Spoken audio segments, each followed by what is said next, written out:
Hello, sorry I ran out of time then on YouTube. I do go on a bit, and 10 minutes it doesn't seem enough sometimes.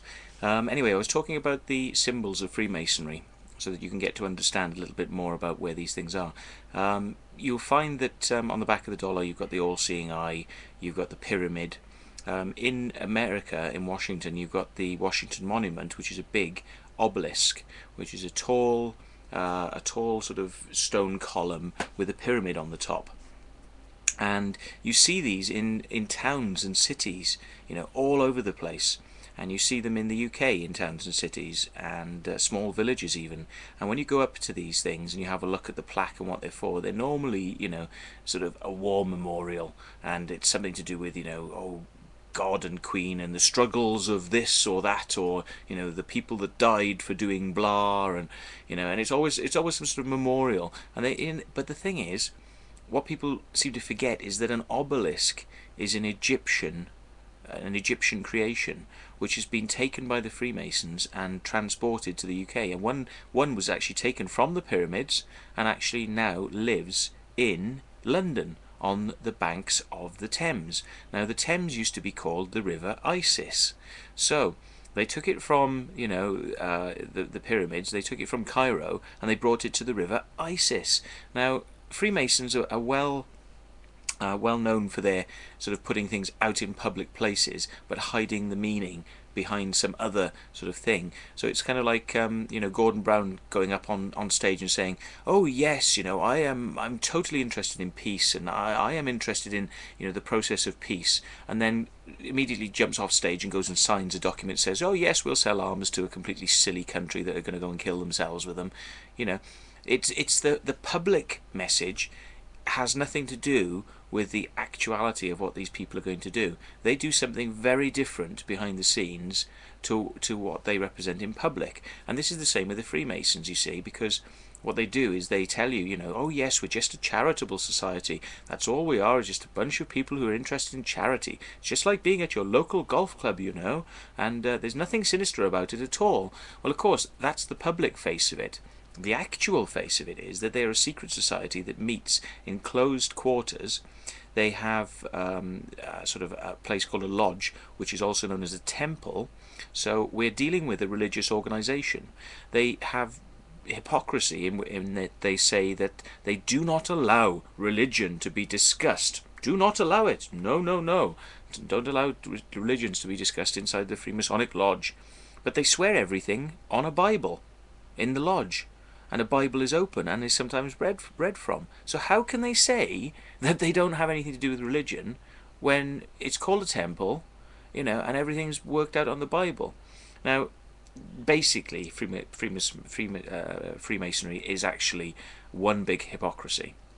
If you look at the conditions for entry, you have to believe in some form of deity. Doesn't matter what it is, you have to believe in some form of deity. Right? That's the opening condition.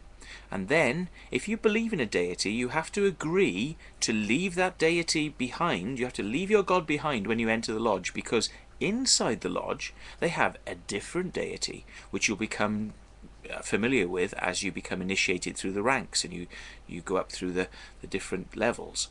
And, when you find out that their actual God is called Jabulon, which is a three-part God. It's three gods, yeah, and it's Yahweh, which is the king of the sort of God of the Jews. Baal, which is a Canaanite demon, spelled Baal, and then you've got On at the end, so Jabal On. Well, On is supposed to be short for Osiris, so it's Yahweh, Baal, and Osiris. All of those things together, and you will then realize that if you have got a religion, if you have got a belief in a particular God, say you're a Christian, then there is one God. And if you're a Muslim, then there is one God. And if if any religion that you're interested in, there is one God. But when you step inside the Freemasonic temple, you now have to sort of worship three gods. And you have to actually realize that those gods are actually part of what is known as the grand architect of the universe. So there's this other concept going on of the grand architect of the universe. Now, all of these things are acknowledged to not be necessarily the one true God. So they're basically sub to the one true God. So the Freemasons are saying to you, as a member, you must believe in some sort of God, but leave it at the door, because this is what we worship inside the lodge, and it's secret, and you can't tell anybody about it. And then when you've finished worshipping this God, you can go back outdoors and you can start worshipping your own God again. Now, the hypocrisy of that is quite clear. Now, I'm not a religious person, you know. I mean, forget religions and orthodoxy, right? That's a load of old bollocks, if you ask me, right? But what is interesting is how this affects people who do actually believe in religions, because it's hypocrisy, you see. On the face of it, the Freemasons say that they're not involved in religion, they don't allow religious discussion inside their meetings. And when you actually get down to it, that's exactly what they deal with in their religious meetings. And the wording of the ceremonies is a veiled secret of the occultic meaning behind it, which is to do with magic. So basically, you know, even when you're inside the lodge, you're actually enacting things and doing performances of you know, sort of things to do with ancient Egypt and Freemasonry in the past, and stonemasons and Hiram Abiff and all this sort of stuff, you know. And if you actually break it down, it's basically veiled magical discussion. Now, when you get to the 33rd degree of Freemasonry, they actually they reveal to you that there is no God. They actually open, you know, a sort of they open this sort of, I think it's a set of curtains basically, and behind it there is a sort of a plaque, and it sort of describes to you that there really is no God. So this is one of the secrets of the 33 degrees, you know. And then if you rise higher than 33rd degree, you go into what are known as the magical orders anyway, you know, and you can go up to satanic orders. Now this is interesting because Freemasonry is basically a satanic cult, and any Freemason that tells you it isn't probably hasn't risen up high enough up the ladder yet to know this.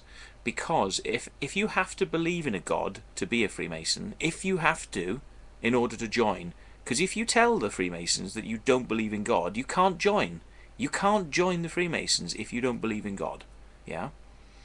So you must believe in a God, but then you have to leave him at the door when you come in, and then at the 33rd degree you're told there is no God. So what you've actually done by becoming a Freemason is you've actually basically committed a sin, probably, in your own religion. And is this the purpose of a satanic order? To get their members to come in, acknowledge that they believe in a God, and then throw him away? Or her away, whatever this God is, yeah? That to me is a perfect satanic conspiracy. Now, would we be a little bit sort of, you know, over the top by saying it's a satanic conspiracy?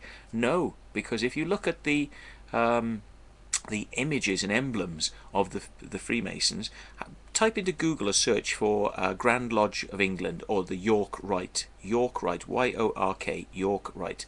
Yeah, they've got figures there which are semi-human with wings, so they look like angels, and they're holding their wings over the Ark of the Covenant, and guess what? They've got red fur on their legs, because they haven't got legs, they've got, you know, sort of animal legs, and it goes down into goat's legs, and they have cloven hooves. Well, well, well. So these aren't just little old angels like you see depicted in the church, you know. These are actually sort of more demonic type things. Fallen angels, perhaps, you know. And I've heard it described to me when I've brought this up. Most Freemasons don't actually know that this is there. You go, well, what's that? What are those things over there then? They go, oh yes, that's great, isn't it? You know, they're just the emblems of the Freemasons. And you go, yes, and what is that then? Because I know what it looks like to me, but what does it look like to you? Well, I don't know. It's I suppose, you know, it's just this little angel thing. I say, no, sorry, mate. Looks to me like a depiction of the devil. So what do you think of that? And that's Freemasonry for you folks, in a nutshell.